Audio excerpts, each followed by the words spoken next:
नमस्कार, आप सभी लोगों का मेरे YouTube channel doctor Shiv knowledge hub में स्वागत है। आज हम Indian government and political segment शुरू कर रहे हैं, जिसमें हम कॉन्स्टिट्यूशनल फ्रेमवर्क की बात करेंगे। कॉन्स्टिट्यूशनल फ्रेमवर्क के अंतर्गत मेनली जो है इंडियन कॉन्स्टिट्यूशन के मेकिंग की हिस्ट्री को हम समझने का प्रयास करेंगे। तो शुरू करते हैं इंडियन कॉन्स्टिट्यूशन के बनने के इतिहास की कहानी को।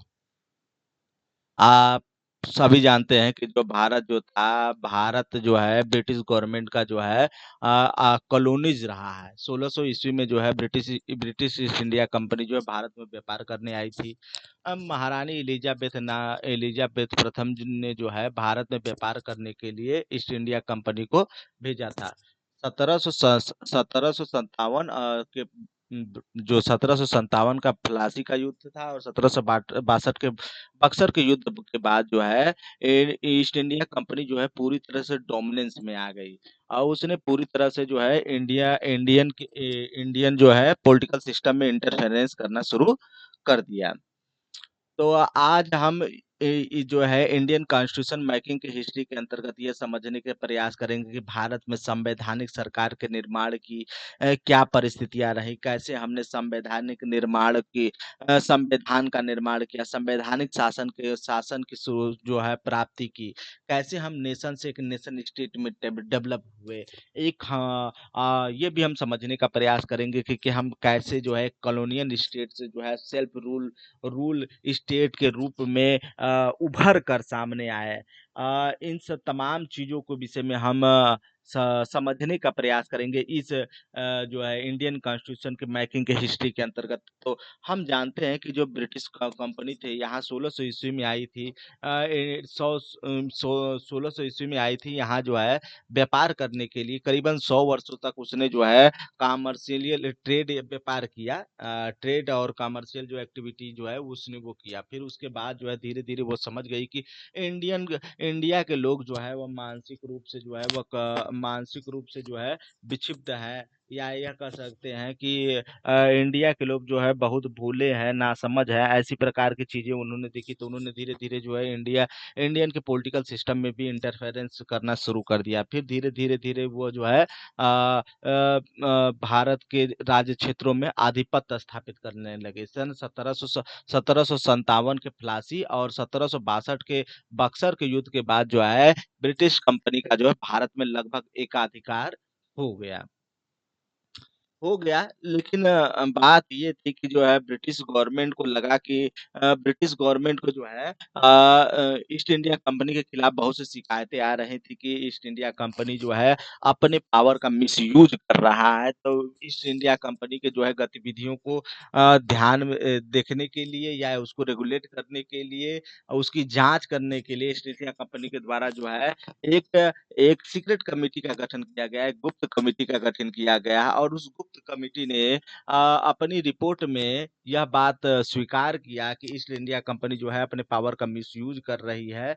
वह अनेक प्रकार के जो है जो उसको ट्रेडियल और कमर्शियल जो ट्रेड किए गए थे, ट्रेड के जो लीज दिए गए थे, अधिकार दिए गए थे, उन अधिकारों का जो है क्या कर रही थी, वो मिसयूज कर रही थी। इन्हीं सभी बातों को ध्यान में रखते हुए ईस्ट इंडिया कंपनी पर जो है ईस्ट इंडिया कंपनी को रेगुलेट करने के लिए जो है ब्रिटिश गवर्नमेंट ने सर्वप्रथम असल में जो है ईस्ट इंडिया कंपनी को रेगुलेट करने के लिए ही जो भारत में संवैधानिक शासन की एक नींव पड़ती है।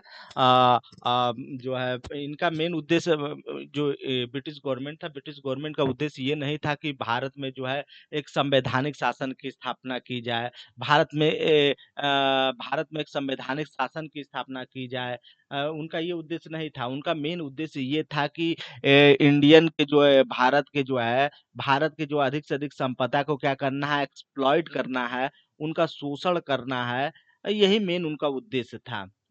उनका तनिक भी यह उद्देश्य नहीं था कि भारत के लोगों को वह एक शासन व्यवस्था बना के देंगे, संवैधानिक शासन के विषय में बताएँगे। ये सब चीज़ें वो नहीं चाहते थे। क्योंकि उनका जो मेन उद्देश्य क्या था, उनका मेन उद्देश्य ये था कि भारत की अधिक से अधिक जो प्राकृतिक संपदा है, रिसोर्स है, उनको क्या करना था, एक्सप्लॉइट करना था। लेकिन एक्सप्लॉइट करने के चक्कर में जो है जो ईस्ट इंडिया कंपनी थी या ब्रिटिश गवर्नमेंट थी, वह क्या करने लगी, वह भूल गई कि एक्सप्लॉइटेशन ही अर्थात शोषण ही देश में जो है राष्ट्रवाद की भावना को जन्म देता है, और इसी राष्ट्रवाद की भावना जो है धीरे धीरे देश में पनपने लगी, और जिसके के परिणाम स्वरूप जो है भारत में क्या हुआ, भारत में नेशनल मूवमेंट जैसी गतिविधियां उभरी, ब्रिटिश गवर्नमेंट के खिलाफ जो है हुकूमत के खिलाफ आज़ादी की जो है बात उठने लगी। इंडियन गवर्नमेंट भारत में जो है सेल्फ गवर्नमेंट सेल्फ रूल की बात होने लगी, लॉ ये क्या कहते हैं कॉन्स्टिट्यूशनल गवर्नमेंट की बात होने लगी, ये तमाम तरह की बातें होने लगी, इंडिपेंडेंट को अचीव करने की बात होने लगी, तो इस तमाम तरह की बातें जो है आ, होने लगी। ठीक, लेकिन शुरुआती समय में जो है जो ब्रिटिश गवर्नमेंट है, ब्रिटिश गवर्नमेंट जो है जो ये 1773 का रेगुलेटिंग एक्ट लेकर आती है, तो रेगुलेटिंग एक्ट लाने का मेन पर्पज ये था कि वो जो है ईस्ट इंडिया कंपनी के जो है गतिविधियों को रेगुलेट करना था, मॉनिटरेट करना था। यही उसका मेन उद्देश्य था, ताकि जो है ईस्ट इंडिया की गतिविधि को जो है गतिविधि पर जो है नियंत्रण स्थापित किया जाए और उसे नियमित किया जा सके। इसी को ध्यान में रखते हुए ब्रिटिश गवर्नमेंट द्वारा यह जो है एक्ट लाया जाता है। जाने अनजाने में जो है इसी के द्वारा जो है भारत में जो है संवैधानिक शासन अर्थात कॉन्स्टिट्यूशनल फ्रेमवर्क की शुरुआत होती है। ठीक, तो शुरू करते हैं 1773 का रेगुलेटिंग एक्ट।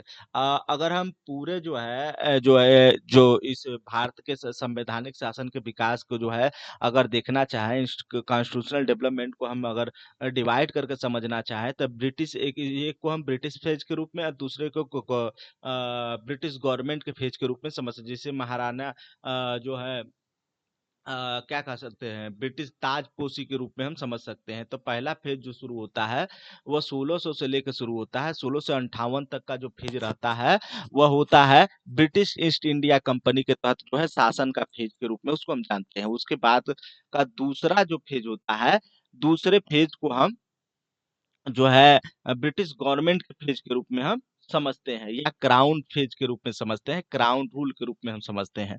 ठीक, तो शुरू करते हैं आज के पहले जो है अधिवेशन पे, अधिनियम पे। ठीक, तो हम देखते हैं कि ये तो हो ही गया। देखिए, हमने आप को बताया है कि जो है क्या हुआ कि जब 1600 ईस्वी में जो है 1600 ईस्वी में ईस्ट इंडिया कंपनी जो भारत में व्यापार करने आई, तो महारानी एलिजाबेथ ने उसे क्या किया, 100 वर्ष के व्यापारिक लीज पर भारत भेजा। जी, 1762 में बंगाल बिहार में दीवानी के अधिकार इन्हें प्राप्त हो गए ईस्ट इंडिया कंपनी को। 1765 में, 1764 में क्या हुआ, बक्सर का युद्ध हुआ। 1757 में उधर जो हुआ प्लासी का युद्ध हुआ, उसमें जीतने के बाद जो है ब्रिटिश गवर्नमेंट जो है क्या करने लगी थी, अब जो है दीवानी या फौजीदारी दोनों मामलों में जो है धीरे-धीरे इंटरफेरेंस करने लगी थी। तो यहाँ मेनली दीवानी मामले हैं, जहाँ बंगाल, बिहार, उड़ीसा के जो क्षेत्र हैं, उनमें जो है इंटरफेरेंस करने लगी थी। तो इन्हीं सभी गतिविधियों कारण कारण जो है जब जो है ब्रिटिश गवर्नमेंट के द्वारा जो है ब्रिटिश गवर्नमेंट के एजेंसी के द्वारा, जिसे हम ईस्ट इंडिया कंपनी के रूप में यहाँ समझ रहे हैं, उसके द्वारा जब इंडिया को कॉलोनीज बनाकर वो इंडियन के रिसोर्सों का एक्सप्लॉइटेशन किया जाने लगता है, उनका शोषण किया जाने लगता है, तो ऐसी परिस्थिति में जो देश में राष्ट्रवाद की भावना जन्म लेती है। ठीक, इसी के कारण जो है देश में जो है स्वशासन की बात उठने लगती है। इसी कारण जो है स्वशासन की बात उठने लगती है। तो इसी के परिणाम स्वरूप जो है 15 अगस्त सन 1947 को भारत जो है वह स्वतंत्र होता है। तो इन ब्रिटिश गवर्नमेंट के शासन के जो फेज है उनको हम दो पार्टों में डिवाइड करके समझते हैं। पहला जो फेज होता है उसे हम 1600 से लेकर 1858 तक के जो फेज है उसको ईस्ट इंडिया कंपनी के शासन के रूप में समझते हैं। दूसरा फेज जो होता है 1858 से लेकर 1947 तक का जो फेज होता है उसे हम क्राउन शासन या ब्रिटिश रूल के अंतर्गत हम देखते हैं। ठीक, तो हाँ, जैसा कि हमने बताया कि जो है British India company east India company जो है जब तमाम प्रकार के अन्य गतिविधियों में दीवानी मामलों में भी इंटरफेरेंस करने लगी थी 1765 तक आते-आते जो है इंटरफेरेंस करने लगी थी। तो इससे क्या हुआ कि उनमें बहुत सी जो है कुरीतियाँ जो है वो जन्म ले चुकी थी। भ्रष्टाचारिता उसमें बढ़ रही थी। ईस्ट इंडिया कंपनी में इन तमाम चीज़ों पर नियंत्रण और उसको निर्देशित करने के लिए ईस्ट इंडिया कंपनी को रेगुलेट करने के लिए ब्रिटिश गवर्नमेंट के द्वारा एक एक्ट पारित किया गया जिसे 1773 के रेगुलेटिंग एक्ट के रूप में हम समझते हैं। ठीक, तो शुरू करते हैं 1773 का रेगुलेटिंग एक्ट। तो 1773 का जो रेगुलेटिंग एक्ट है उसके तीन प्रमुख जो है मुख्य बातें हैं। तो उस 1773 का जो रेगुलेटिंग एक्ट जो है ब्रिटिश गवर्नमेंट द्वारा पारित किया गया ब्रिटिश ईस्ट इंडिया कंपनी को रेगुलेट करने के लिए उनकी तीन महत्वपूर्ण बातों की चर्चा कर लेना जरूरी है। तो पहला जो है ईस्ट इंडिया कंपनी को क्या करना था, नियमित और नियंत्रित करना था। पहला क्या था, इसका मेन ऑब्जेक्टिव क्या था, तो ब्रिटिश ईस्ट इंडिया कंपनी को नियमित और नियंत्रित करना था। दूसरा क्या था, तो इस जो है प्रशासनिक एवं राजनीतिक मान्यता देना था ईस्ट इंडिया कंपनी के कार्यों को। अभी तक जो है ये जो ईस्ट इंडिया कंपनी जो है अभी तक राजनीतिक मामले और प्रशासनिक मामले तो करती थी, लेकिन उन्हें मान्यता प्राप्त नहीं हुई थी। यह केवल व्यापारिक कंपनी थी। ठीक, तो इसलिए उन्हें मान्यता देना था, इसका मेन पर्पज ये था। इसके अलावा और क्या था, तो भारत में केंद्रीय स्वशासन की नींव रखनी थी, केंद्रीय प्रशासन की नींव रखनी थी, केंद्रीय प्रशासन की नींव रखनी थी, अर्थात शासन को जो है किसी एक शासन व्यक्ति विशेष या संस्था विशेष में केंद्रित करने का प्रयास किया, करने की शुरुआत करना था। 1773 का जो रेगुलेटिंग एक्ट था उसका मेन पर्पज ये था। अब 1773 के कुछ जो है मुख्य प्रोविजन रहे हैं जो ईस्ट इंडिया कंपनी को जो है रेगुलेट करने के लिए, मॉनिटरेट करने के लिए ये जो है ब्रिटिश गवर्नमेंट के द्वारा एम्फेसाइज किया गया, तो उसकी भी हम चर्चा कर लेते हैं। पहला क्या है, पहला पहला प्रोविजन है जो है बंगाल के गवर्नर को क्या कर दिया गया, बंगाल के गवर्नर को बंगाल का गवर्नर जनरल बना दिया गया, तथा उसकी सहायता के लिए क्या किया गया, 4 सदस्यीय परिषद का गठन किया गया है। ठीक, तो अब याद ये रखना है कि अक्सर एग्जाम में ये पूछा जाता है कि बंगाल के गवर्नर जनरल कौन थे, प्रथम गवर्नर जनरल कौन था, तो बंगाल का, तो ये जो है वारेन हेस्टिंग थे। तो बंगाल के गवर्नर जनरल को प्रथम बार जो है किस एक्ट के तहत गवर्नर जनरल बना दिया गया, तो 1773 के रेगुलेटिंग एक्ट के तहत कर दिया गया।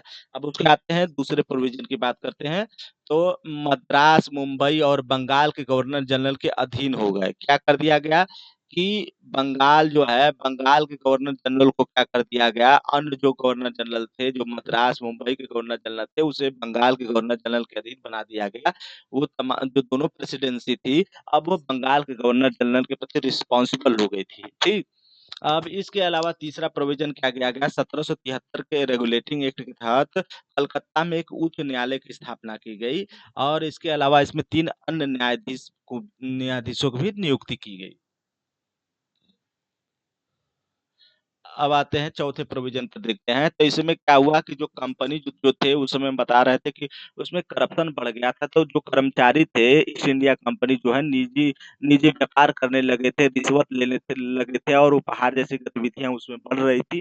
तो करप्शन कुल मिला जुला कर बढ़ रहा, तो उसको प्रतिबंधित करने का कार्य जो है इस एक्ट के तहत किया गया। इसमें चौथा प्रोविजन ये शामिल किया गया कि कंपनी जो है निजी व्यापार नहीं कर पाएंगे और ना ही किसी प्रकार के उपहार या रिश्वत ले सकेंगे। अ, पांचवा प्रोविजन यह किया गया कि कंपनी कंपनी के द्वारा जो है, कंपनी के जो है कोर्ट ऑफ डायरेक्टर के माध्यम से कंपनी पर नियंत्रण का सशक्त कर दिया गया।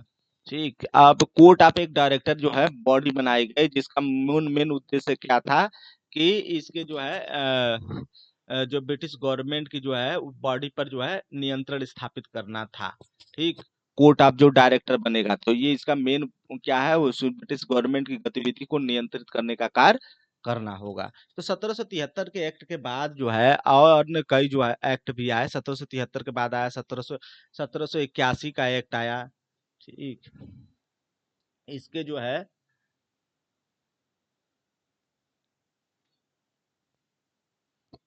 1781 का एक्ट आया जिसे पीस्ट सेटलमेंट एक्ट कहते हैं।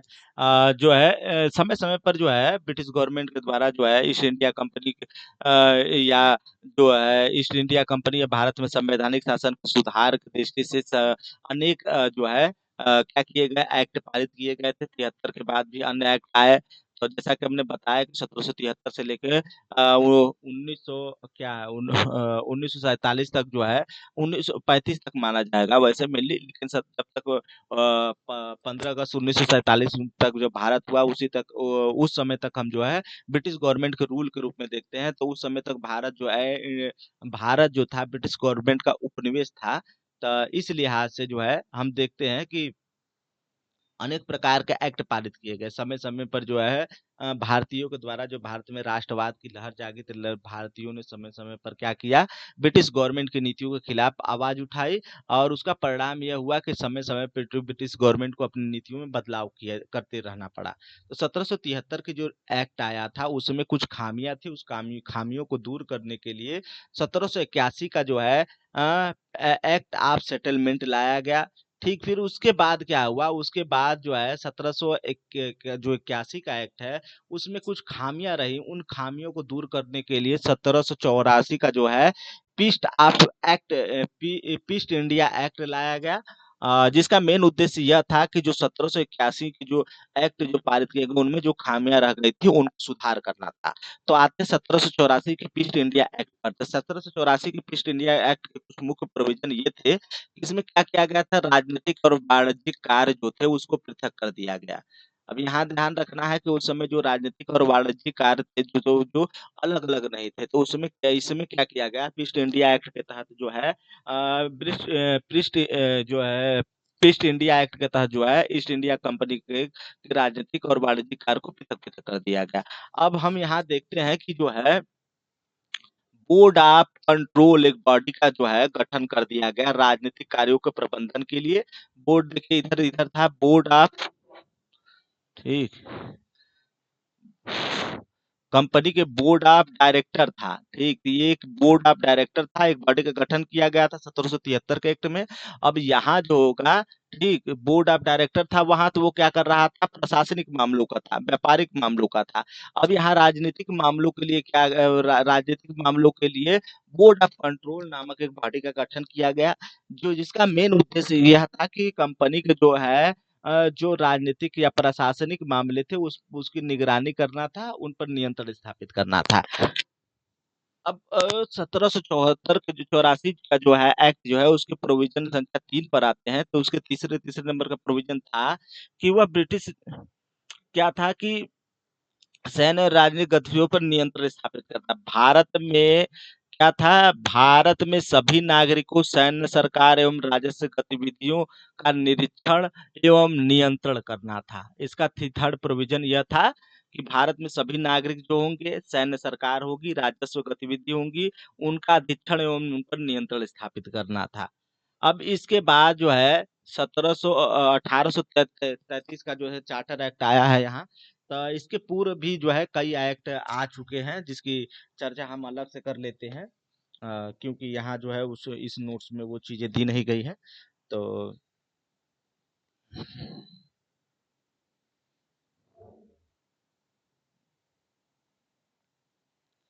तो 1833 के चार्टर एक्ट से पूर्व जो है जो चार्टर एक्ट आया वो 1793 का जो है चार्टर एक्ट रहा, चार्टर या अधिनियम रहा। इसमें क्या किया गया, कंपनी के जो व्यापारिक एकाधिकार थे उसको 20 वर्ष के लिए बढ़ा दिया गया।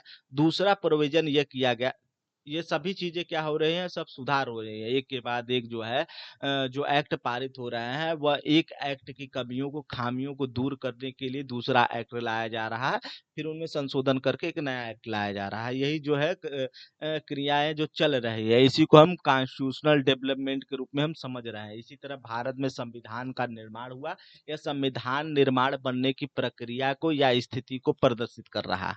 ठीक, तो 1793 का जो चार्टर एक्ट था, तो इसके अंदर क्या किया गया कि ईस्ट इंडिया कंपनी के जो व्यापारिक अधिकार थे उसको 20 वर्ष के लिए बढ़ा दिया गया।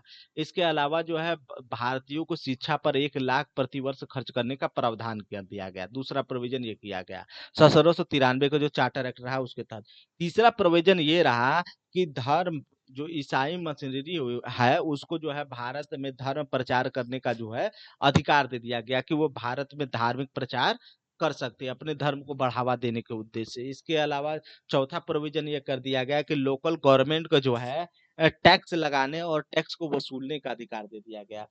इसके बाद जो एक्ट आया 1793 के जो एक्ट चार्टर एक्ट है उसकी कुछ खामियां थी, उन खामियों को दूर करने के उद्देश्य से 1813 का चार्टर एक्ट लाया गया। इस चार्टर एक्ट के अंतर्गत क्या किया गया, कंपनी के जो तमाम विशेषाधिकार थे, व्यापारिक विशेषाधिकार थे, उसको समाप्त कर दिया गया।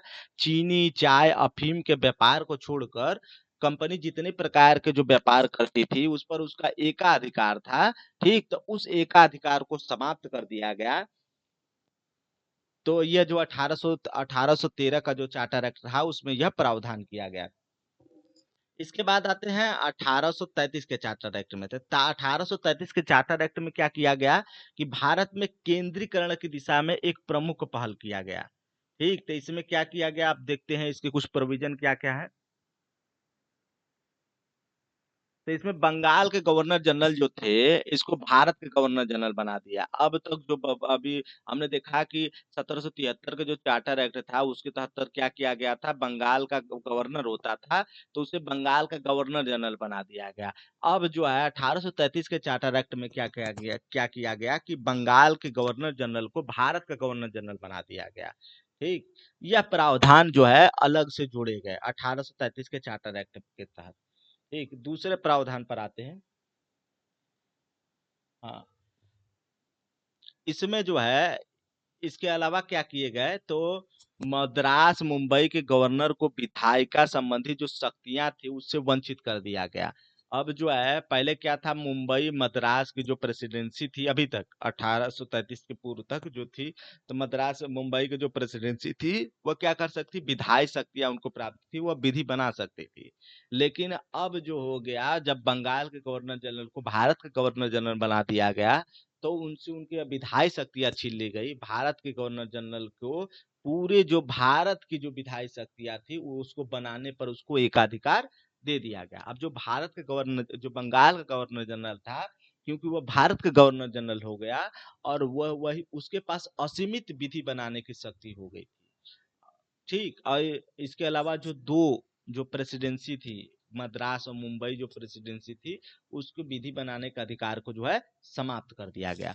इसमें एक प्रमुख जो है प्रोविजन जो किए गए हैं उसको बहुत ध्यान रखना है कि इसमें जो कानून, जो पहले के जो कानून रहे उसे क्या कहा गया, इसके पूर्व के जो कानून रहे 1833 के पूर्व के जो कानून रहे उसे नियामक कानून कहा गया, और जो नए कानून बनाए जा रहे थे उन्हें एक्ट या अधिनियम कहा जाने लगा।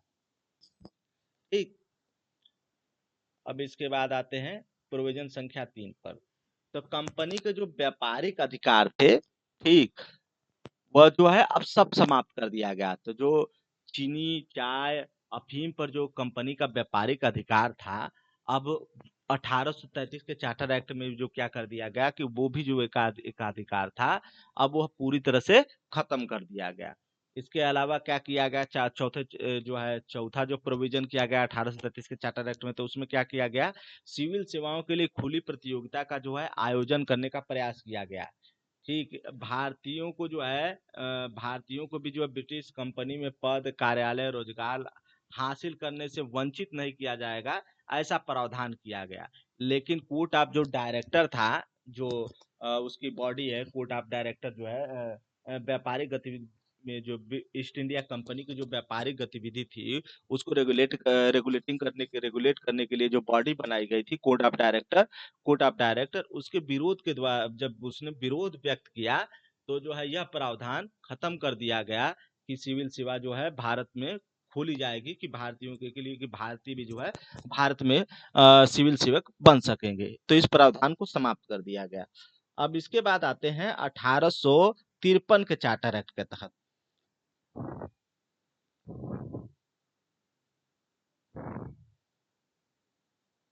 तो हम जानते हैं कि 1833 के चार्टर एक्ट की कमियों को ध्यान में रखते हुए जो है 1853 का चार्टर एक्ट जो है लाया गया था। इसका पहला प्रोविजन क्या था, इसका पहला प्रोविजन क्या था कि गवर्नर जनरल की जो परिषद थी, विधायी परिषद, प्रशासनिक परिषद को अलग कर दिया गया। ठीक, अब तक जो गवर्नर जनरल की परिषद हुआ करती थी, जो भारत का गवर्नर जनरल बन गया, तो गवर्नर जनरल की जो परिषद हुआ करती थी, उसमें विधायी जो परिषद हुआ करती थी, और प्रशासनिक परिषद जो अलग-अलग जो इस समय जो बन रहा है, उस समय जो है दोनों एक में हुआ करती थी, 1833 तक। 1853 से पूर्व। तो अब क्या हुआ कि अब जो है गवर्नर जनरल के जो 6 सदस्य थे, उनमें क्या कर दिया गया कि उसमें एक विधायी सदस्यों को समूह बना दिया गया और एक प्रशासनिक सदस्यों का अलग जो है समूह बना दिया गया। अब जो है इसके अलावा क्या किए गए, 6 नए पार्षद भी इसमें जोड़े गए, जिन्हें विधान पार्षद कहा जाने लगा। ठीक? तो ये ध्यान में रखना है। ठीक? कुल मिला-जुला कर ये कह सकते हैं कि अब जो है एक अलग जो है विधान परिषद का जो है गठन कर दिया गया। ठीक। यह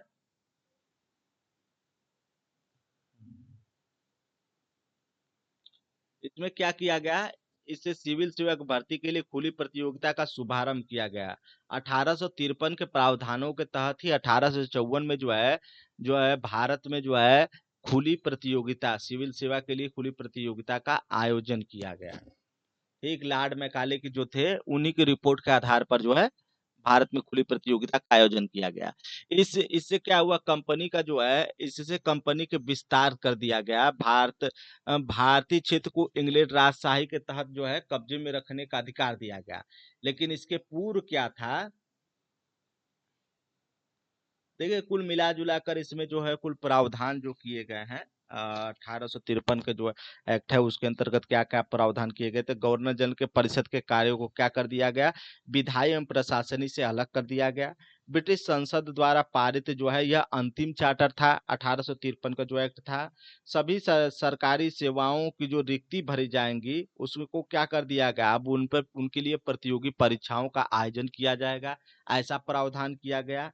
ठीक, सिविल सेवाओं की भर्ती के लिए लॉर्ड मैकाले जो है समिति का गठन किया गया, कि लॉर्ड मैकाले जो होंगे वो क्या करेंगे, सिविल सेवाओं के प्रति जो प्रतियोगी परीक्षाएं होंगी उसके लिए क्या करेंगे, एक समिति का गठन किया गया, वो अपनी रिपोर्ट उस पर सबमिट करेंगे। ठीक, उसके बाद क्या किया गया, गवर्नर के जो है गवर्नर के परिषद में लॉर्ड मैकाले जो एक कानूनी सदस्य था, उसको शामिल किया गया, जो विधि के लिए जो क्या था, विधि का मर्मज्ञ था, और उसे विधि बनाने का जो है संपूर्ण अधिकार था। संपूर्ण भारत के क्षेत्र में जो है विधि बनाने का जो है एकाधिकार प्राप्त था। अब इसके बाद आते हैं 1858 का जो है चार्टर एक्ट पर। ठीक, तो हम देखते हैं कि इसमें इम्पोर्टेंट क्या है, तो 1858 के एक्ट पर आते हैं। तो वही 1853 के जो एक्ट जो पारित हुए, या चार्टर एक्ट रहे हैं, उसमें उनकी कमियों को ध्यान में रखते हुए जो है उन कमियों को दूर करने के उद्देश्य जो है क्या हुआ, 1858 का एक्ट पारित किया गया। इसके पूर्व जो है 1858 एक्ट के जो पूर्व जो रहा, भारत में जो है सिपाही विद्रोह हुआ था बड़े स्तर पर। अंग्रेजी शासन के विरुद्ध जो है क्या किया गया था, विद्रोह हुआ था, जिसे सिपाही विद्रोह का ही बहुत लोग नाम देते हैं। सावरकर जो है इसे जो है भारत का प्रथम स्वतंत्रता संग्राम के रूप में जो है वो चिन्हित करते हैं या कहते हैं। ठीक, इसी को ध्यान में रखते हुए कि ब्रिटिश गवर्नमेंट को लगा कि अब ज्यादा दिन भारत में शासन नहीं किया जा सकता बिना भारतीयों की सहमति को, तो इसी बात को ध्यान में रखते हुए वो 1858 का जो है चार्टर एक्ट लेकर आते हैं। तो 1858 का जो चार्टर एक्ट रहता है उसका जो मुख्य प्रावधान ये था कि इसमें क्या कर दिया गया कि वायसराय पद का जो है नया सृजन किया गया, वायसराय पद का सृजन किया गया। अब क्राउन जो हो गया, क्राउन का भारत में जो है प्रत्यक्ष रूप से शासन हो गया। ठीक, अब क्राउन जो है वो डायरेक्ट रूप से जो है भारत में शासन करने लगी। अब जो बोर्ड ऑफ डायरेक्टर था, बोर्ड ऑफ कंट्रोल था, ये जो बॉडी थी, अब इसको समाप्त कर दिया गया। भारत में क्या कर दिया गया, एक नए सचिव, राज्य सचिव पद का सृजन किया गया। ठीक, तो ये प्रावधान जो है कुछ किए गए, जो 1800 58 के एक्ट के तहत। अब जो भारत का जो इम्पोर्टेंट क्वेश्चन ये है कि ये पूछता है ये कि जो भारत का प्रथम क्योंकि गवर्नर जनरल अब तक जो था, अब उसका नाम बदल कर क्या कर दिया गया, अब क्योंकि वायसराय पद का सृजन किया गया, तो गवर्नर जनरल का ही नाम, जो भारत का गवर्नर जनरल था, उसका नाम बदलकर वायसराय कर दिया गया। तब भारत का वायसराय पूछता है कि प्रथम वायसराय कौन थे, तो लॉर्ड कैनिंग है। ठीक, प्रथम वायसराय और अंतिम गवर्नर जनरल कौन थे? ठीक, तो उसको क्या कह सकते हैं, लॉर्ड कैनिंग। ठीक, अब इसके बाद जो आया, इसके अलावा कुछ अन्य चीजें भी हम समझ लेते हैं। जैसे देखिए यहाँ जो था 1833 का जो चार्टर एक्ट रहा, तो उस समय क्या थे, 1833 के चार्टर एक्ट के तहत भारत का गवर्नर जनरल कौन था, लॉर्ड विलियम बेंटिन था। 1773 में हम जानते हैं कि जो है बंगाल का गवर्नर जनरल कौन था, वारेन हेस्टिंग थे। ठीक, अब आते हैं इसके बाद जो आता है 1761 का एक्ट आता है। अ, अब अंग्रेजों को धीरे धीरे महसूस होने लगा कि अब शासन व्यवस्था को ज्यादा दिन बनाए नहीं रखा जा सकता, तो वह क्या करते हैं, समय समय पर जो है शासन अपनी नीतियों में जो है सुधार करते हैं। इन्हीं नीतियों का परिणाम ही यह जो है एक्ट जो है एक्ट के रूप में परिणित होते हैं। तो उसके बाद जो 1858 के एक्ट के बाद जो है अंग्रेजी शासन के द्वारा जो है 1861 का एक्ट लाया गया। इस एक्ट के कुछ मुख्य प्रावधान रहे, तो क्या किया गया, 1773 और 1733 के केंद्रीकरण की धारणा को लागू कर दिया गया। ठीक, अब इसमें क्या किया गया कि 1861 के जो प्रावधान रहे, जो पहले जो 1773 का एक्ट रेगुलेटिंग एक्ट था, 1833 का जो रेगुलेटिंग एक्ट था, ठीक उसी प्रकार जो है 1861 के अंतर्गत जो है केंद्रीकरण को जो है भारत में क्या कर दिया गया, को लागू कर दिया गया। ठीक, तो केंद्रीकरण की कुल मिलाकर यह कह सकते हैं कि शुरुआत हुई भारत में। अब उसके बाद बम्बई और जो जो क्या थे, जो मुंबई और मद्रास जो विधायकी थी, इनको क्या कर दिया गया, इनको विधायक बनाने का जो है अधिकार जो है पुनः वापस दे दिया गया, कि अब वो जो है क्योंकि विकेंद्रीकरण की नींव डाली गई ना, तो इसके तहत जो है क्या किया गया, जो मुंबई है और मद्रास है, इनको जो है विधि बनाने का जो है अधिकार जो है वापस दे दिया गया। इस प्रकार जो है भारत में जो है विकेंद्रीकरण की शुरुआत होती है। ठीक, गैर सरकारी सदस्य के रूप में जो है भारत को भी पहली बार जो है वायसराय के परिषद में शामिल कर लिया गया। इससे पहले जो है वायसराय के परिषद में भारतीयों को शामिल नहीं किया जाता था। लेकिन जो है 1861 के प्रावधान के तहत जो है वायसराय के जो है परिषद में भी जो है सरकारी सदस्य के रूप में जो है भारतीयों को भी शामिल शामिल किया जाने लगा। ठीक, इसके अलावा हम देखते हैं बनारस के जो गैर सरकारी जो सदस्य रहे हैं, उनमें जो है बनारस के राजा, पटियाला के महाराजा और सर दिनकर राव जैसे जो जो महान विभूतिकार लोग रहे हैं, इनको वरीयता दी गई। ठीक, 1861 में जो ये भी इम्पोर्टेंट है, जो बार बार पूछता है, तो 1861 के तहत ही पहली बार जो है विभागीकरण की शुरुआत हुई, जिसे विकेंद्रीकरण के तत्व के रूप में हम जानते हैं। तो 1861 के एक तहत के प्रावधान के तहत भारत में जो है जो है विभागीकरण की शुरुआत हुई। इसी से इस एक्ट का यह भी प्रावधान है कि इसे मंत्रिमंडलीय शासन की शुरुआत करने का, या मंत्रिमंडलीय शासन का श्रीकरण के रूप में जानते हैं। इस एक्ट के तहत ही पहली बार जो है वायसराय को अध्यादेश जारी करने का अधिकार दिया गया। तो इसको भी ध्यान ध्यान में रखेंगे 1861 के प्रावधान के तहत। अब आते हैं 1892 के प्रावधान पर। 1892 1861 के प्रावधानों की खामियों खामियों को दूर करने के उद्देश्य से जो है 1892 का जो है अधिनियम आया। तो इसका मेन उद्देश्य जो इसके मुख्य प्रावधान क्या थे या प्रोविजन क्या थे, तो केंद्रीय और जो विधायी जो परिषद के जो जो सरकारी सदस्य, उनकी संख्या को क्या करना था, बढ़ाना था। गैर सरकारी संख्या बढ़ा दिया गया इसमें। ठीक, बजट पर बहस करने का जो है अधिकार दे दिया गया। ठीक, बहस करने और प्रश्न पूछने का इनको अधिकार दे दिया गया। इस प्रावधान का जो भारतीय जो होंगे वो क्या करेंगे, केंद्रीय जो विधायी परिषद के जो बजट पेश किया जाएगा, तो बजट पर क्या करेंगे, बहस कर सकेंगे, प्रश्नों का उत्तर देने के लिए अधिकृत है। ठीक, लेकिन जो है प्रति उत्तर मांगने का अधिकार नहीं दिया गया। बहस कर सकते हैं, पूछ सकते हैं, ठीक, लेकिन उत्तर प्रति उत्तर देने का अधिकार नहीं दिया गया।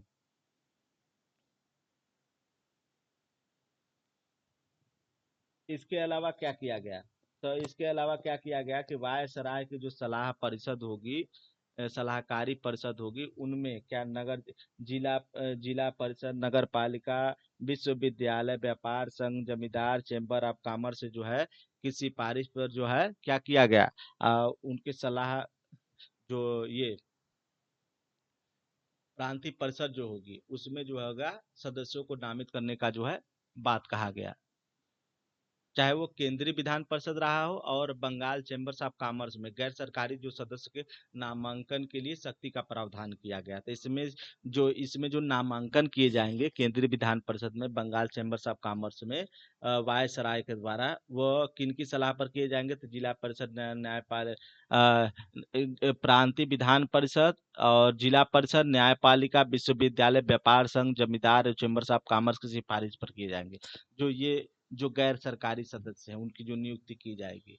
इसके बाद जो अन्य प्रावधान हुए, तो उसके बाद जो एक्ट आया, जो आया 1909 का एक्ट आया, भारतीय शासन के विकास के श्रृंखला में, जिसे मांटे मिल्लो सुधार के रूप में हम जानते हैं। मांटे मिल्लो सुधार, मांटे मिल्लो जो थे वो भारत के वायसराय थे, और मार्ले मिंटो जो थे, मार्ले मिंटो, लॉर्ड मार्ले जो थे इंग्लैंड में जो थे भारत के राज्य सचिव थे, और लॉर्ड मिंटो जो थे भारत के जो है वायसराय थे। तो इन्हीं के संयुक्त नाम को ही मार्ले मिंटो सुधार के रूप में हम जानते हैं।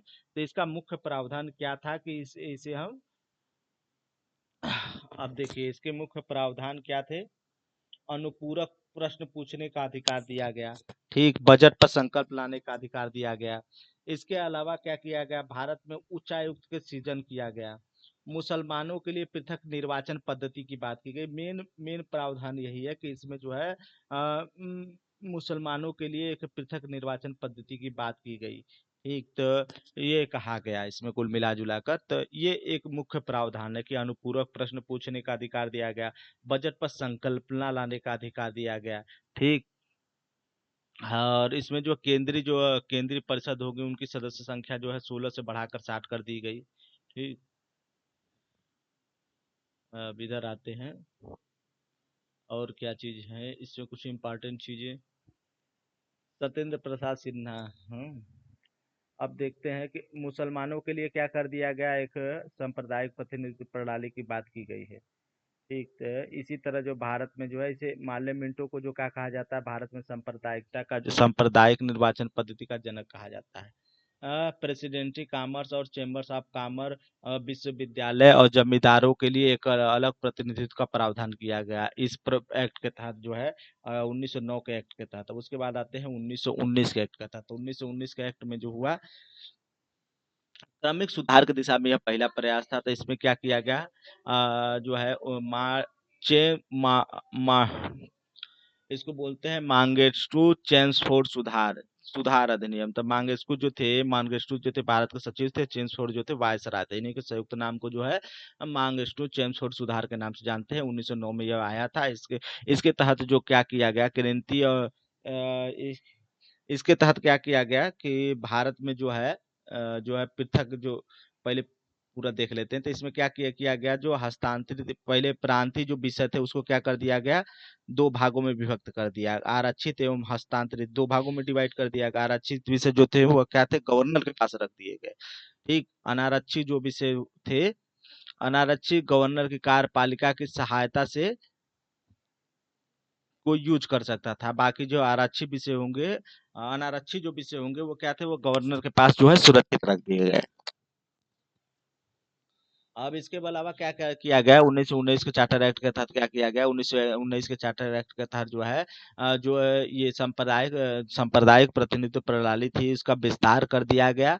अब जो है, ठीक, तो अब इसको क्या कर दिया गया, सिख, भारतीय, ईसाई, आंग्ल भारतीय, यूरोपियों के तहत तहत जो है विस्तारित कर दिया गया, ठीक? कि अब जो है इनमें जो है सांप्रदायिक आधार पर जो है मतलब सिखों को सिख चुनेगा, मुसलमानों को मुसलमान चुनेंगे, ईसाइयों को ईसाई चुनेंगे, ऐसे प्रावधान जो है वह किए गए। इस जो ये प्रावधान, ये जो अधिनियम जो है 1919 का अधिनियम है, इसे क्या कहते हैं, इस अधिनियम को हम, ये देखिए, सिख जो है, सिख हुए, भारतीय हुए, ईसाई हुए, आंग्ल आंग्ल भारतीय, यूरोपीय हुए, इनको पृथक जो है निर्वाचन का प्रावधान किया गया।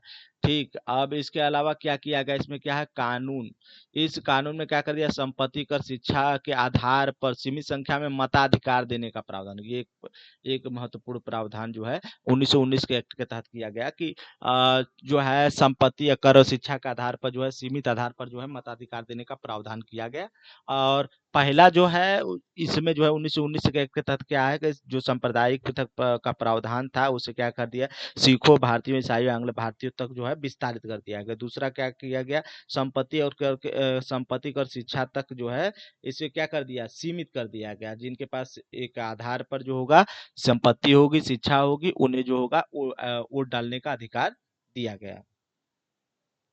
ठीक, इसके अलावा क्या कर दिया गया, लंदन में लंदन में भारत के उच्चायुक्त काल का सृजन किया गया। ठीक, इससे पूर्व जो है उच्चायुक्त का कार्यालय नहीं था, भारत के सचिव द्वारा किए जा रहे कार्यों को उच्चायुक्त को हस्तांतरित कर दिया गया। ठीक, इसके बाद क्या हुआ, एक लोक सेवा आयोग का गठन किया गया। ठीक, अतः 1926 में लोक सेवा भर्ती के लिए केंद्रीय लोक सेवा आयोग का गठन किया गया। 1926 में जी जो है इसी के प्रावधान के तहत जो है 1926 में एक लोक सेवा आयोग का गठन किया गया। पहली बार जो है केंद्रीय बजट को राज्य बजट से पृथक कर दिया गया। ठीक, राज्य विधायिका को अपना बजट स्वयं बनाने के लिए अधिकृत किया गया। इससे पहले क्या था, केंद्रीय बजट जो था और राज्य बजट था वो अलग अलग नहीं थे। ठीक, लेकिन अब जो क्या कर दिया गया, अब उनको पृथक कर दिया गया। ऐसे प्रावधान किए गए 1919 के एक्ट के तहत। एक वैधानिक आयोग का गठन किया गया जिसमें जिसका कार्य जो था 10 वर्ष बाद जांच करना था।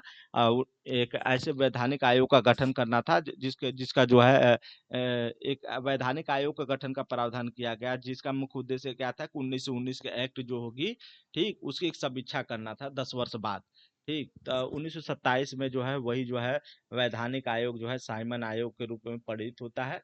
लेकिन साइमन आयोग का जो है विरोध किया गया। क्यों विरोध किया गया, क्योंकि इसमें जो सदस्य थे, सर साइमन आयोग की अध्यक्षता में यह गठित हुआ था। इसमें जितने सदस्य थे वो भारतीय, अरे, अंग्रेज थे, इसलिए इसका जो है भारतीयों द्वारा विरोध किया गया। उसके बाद आते हैं 1935 के एक्ट पर। तो 1935 का एक्ट जो है एक मुख्य महत्वपूर्ण एक्ट है। इसके महत्वपूर्ण प्रावधान भी है, तो इसकी चर्चा भी कर लेना बहुत जरूरी। 1919 हो गया।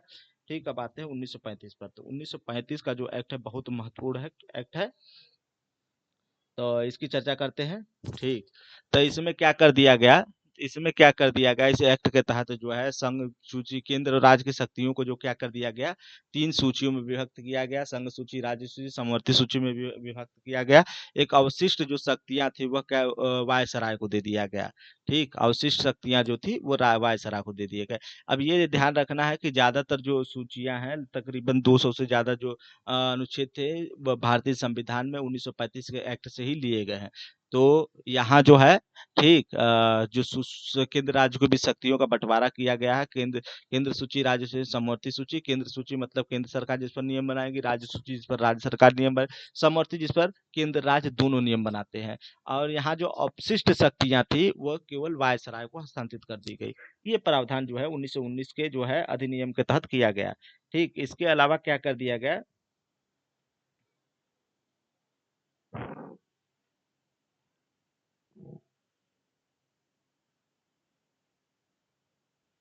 अब आते हैं इसके अलावा जो है पृथक निर्वाचन की जो व्यवस्था थी उसको जो है विस्तारित कर दिया गया। इसमें क्या कर दिया गया कि दलित, महिला महिला मजदूरों के लिए एक अलग निर्वाचन व्यवस्था की व्यवस्था की गई। पृथक निर्वाचन को जो है कहा विस्तार कर दिया गया, इसमें दलितों, महिलाओं, मजदूरों को भी शामिल कर लिया गया। ठीक, इसके अलावा क्या कर दिया गया, इसमें द्वैध शासन प्रणाली का शुभारंभ किया गया। केंद्र में द्वैध शासन की प्रणाली की शुरुआत की गई, ये याद रखना है। 1935 के एक्ट के तहत जो है केंद्र में द्वैध शासन प्रणाली की शुरुआत हुई। राज्यों में द्वैध शासन का जो है वो समाप्त कर दिया गया। अब केंद्र में द्वैध शासन की शुरुआत हुई। 11 राज्यों में से 6 में जो है द्विसदनीय व्यवस्था की स्थापना की गई।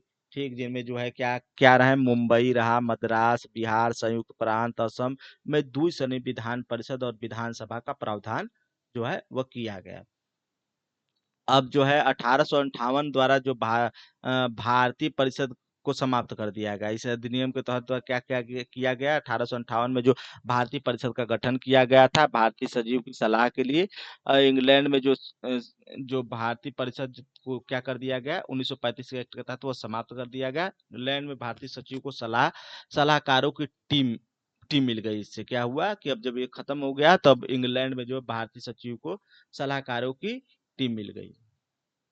ठीक, अब क्या हुआ, मताधिकार का विस्तार कर दिया। पहले शिक्षा, संपत्ति या कर के आधार पर ही 1919 के तहत जो है वो क्या था, वोट देने का अधिकार था। अब क्या कर दिया, 10% लोगों को जो है वोट डालने का अधिकार दे दिया गया। अब क्या हुआ, इसके अलावा क्या हुआ, देश की मुद्रा साख पर नियंत्रण के लिए भारतीय रिजर्व बैंक की स्थापना की गई।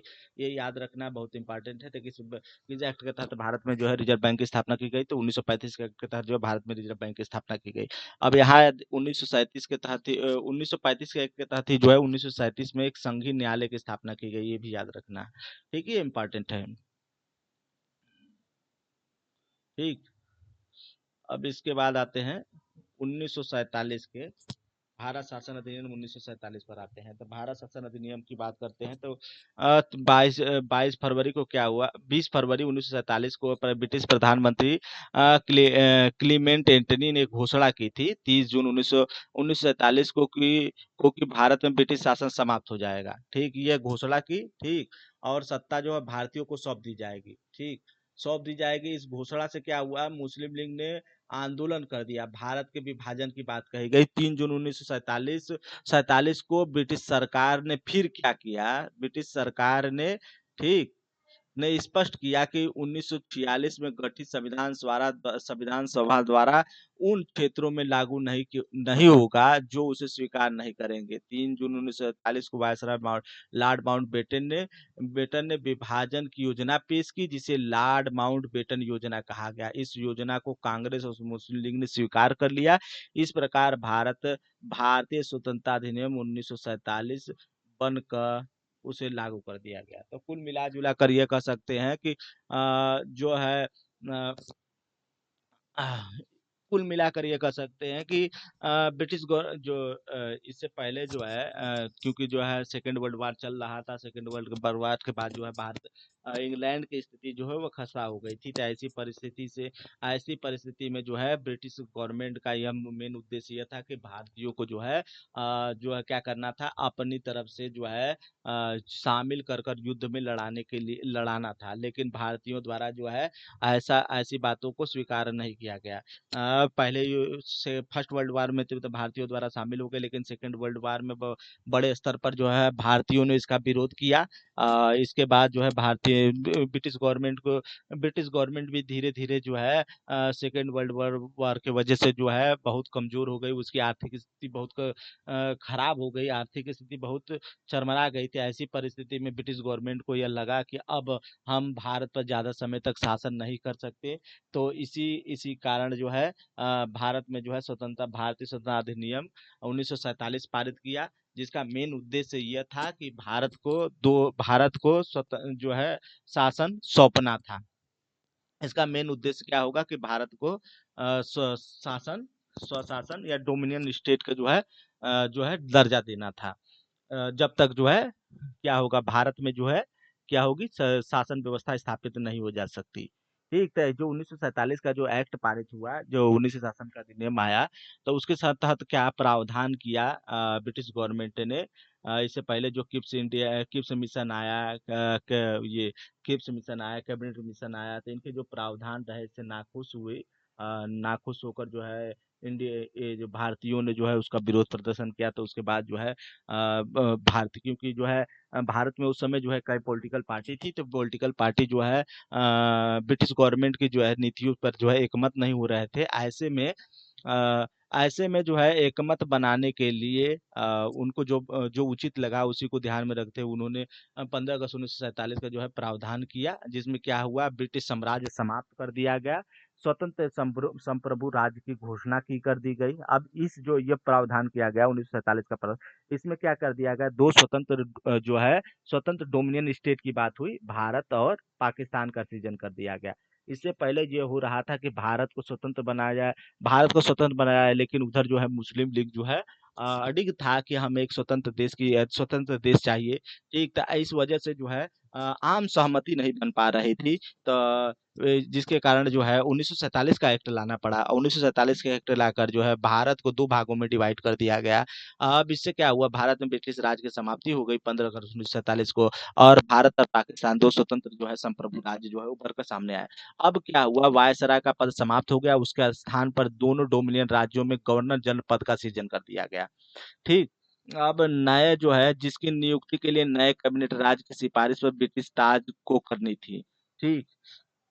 अब जिनकी नियुक्ति जो है नए राष्ट्र के ब्रिटिश कैबिनेट की सिफारिश पर ब्रिटिश ताज को करनी थी, तो जो नए गवर्नर जनरल जो बनाए जाएंगे उनकी जो कौन करेगा सिफारिश, कौन करेगा, जो जो कैबिनेट होगा, नए राष्ट्र का जो कैबिनेट होगा वो सिफारिश करेगा, उसके आधार पर जो है ब्रिटिश गवर्नमेंट गवर्नमेंट अर्थात महारानी या राजा जो भी होगी, महारानी ही होंगी।